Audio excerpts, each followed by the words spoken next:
Hi everyone, in this video I am going to explain humerus, its side determination and its important feature. Humerus is the bone of upper limb, it is the longest bone of upper limb.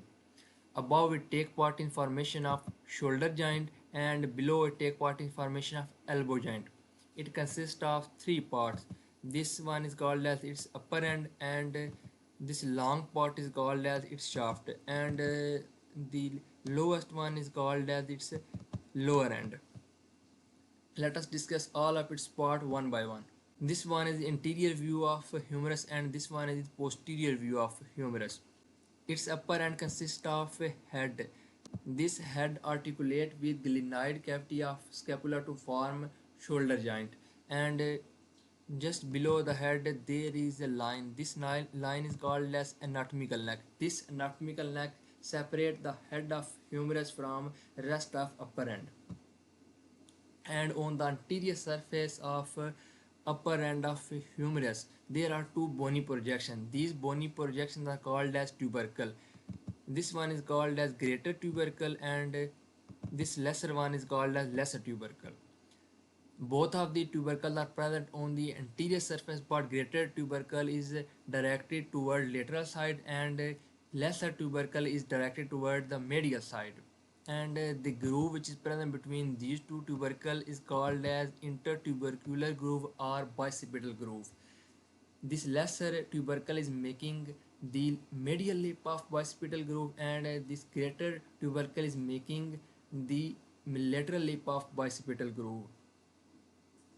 And this line is called as surgical neck. This surgical neck separates the upper end of humerus from its shaft and about 0.5 centimeter below the surgical neck there is morphological neck. This morphological neck show the position of epiphyseal line.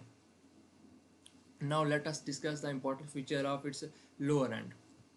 Its lower end consists of a spherical ball-like structure. This is called as capitulum. This capitulum articulate with head of radius to form part of elbow joint. And medial to capitulum there is pulley-like structure. This pulley-like structure is called as trochlea.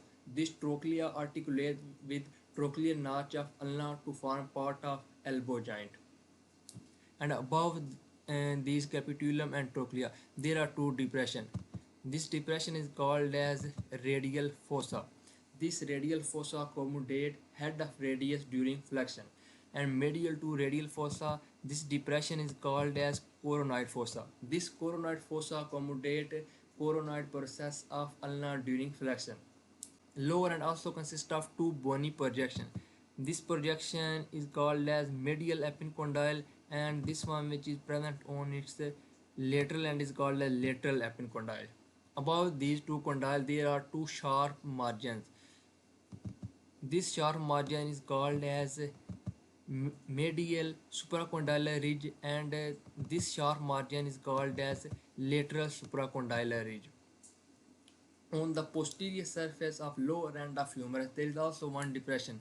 This depression is called as olecranon fossa. This olecranon fossa accommodate olecranon process of ulna during extension. Now let us discuss the important feature of its shaft.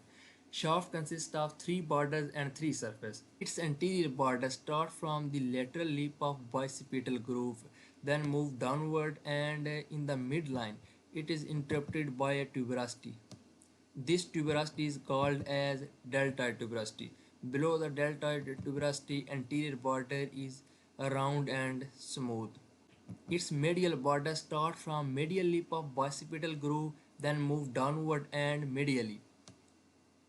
And at the end, it is continuous with medial supracondylar ridge. Its third and last border starts from the posterior surface of greater tubercle, then move downward, and at the end, it also becomes continuous with lateral supracondylar ridge.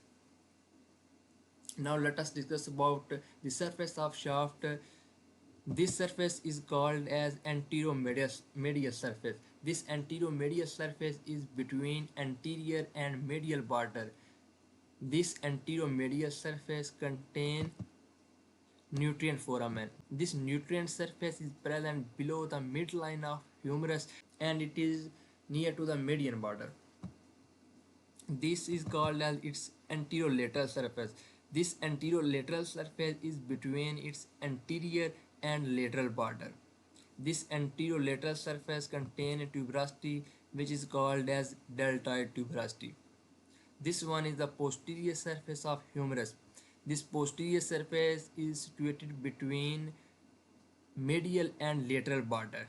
This posterior surface at the upper end contain oblique line and below the oblique line there is a groove. This groove is called as spiral groove. This one is spiral groove. That are all the important features of humerus. Now let us discuss its side determination. And after discussing all of its important features, it is very easy to recognize the sides of humerus. For example, its upper end. You can easily recognize its upper end because its upper end contain head. From this round head, you can easily recognize its upper end, and you can also easily recognize its lower end because it is expanded from side to side. Its anterior surface is easily recognized by this deltoid tuberosity in the midline and at the upper end you can easily recognize its anterior surface from this lesser tuberosity which is present on its anterior surface, and also at the lower end you can easily recognize its anterior surface from these two fossas. Its medial surface can be easily recognized because its head is directed medially upward and backward. That's all about humerus, and in the description I have also provided link for practice MCQs, and if you like my video then please subscribe to my channel. Thank you.